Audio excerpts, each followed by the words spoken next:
Včerajšnji zlati medalji, danes še srebrna. Kako je bilo na progi? Dober, mislim, da smo naredili vse, kar smo lahko. Novaka smo kar dobro zgonili do cilja, tako da mislim, da smo naredili vse, kar se je dalo. In smo zadovoljni z drugim mestom. Anže Vrankar, dvakrat drugi, zadovoljni? Ja, sem zadovoljen.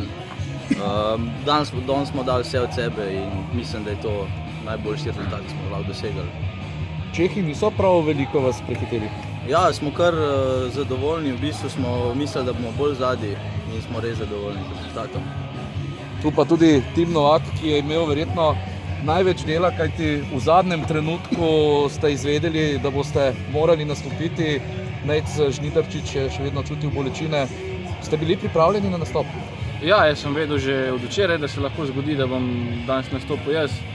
Tako da upali smo sicer, da bo Nejc, ker je definitivno hitrejši od mene, ampak tudi jaz sem dal danes vse od sebe in smo lahko zadovoljni z rezultatom, sploh glede na to, kar sem pokazal včeraj, ker ni bilo mogoče najhitrejši in to, kar zmorem, ampak danes sem dal vse od sebe.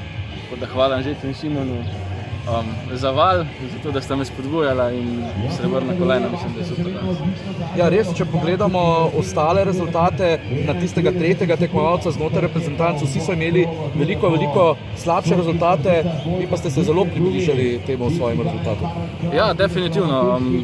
Bil sem, se mi zdi, da samo 3-4 sekunde počasnejši kot včeraj.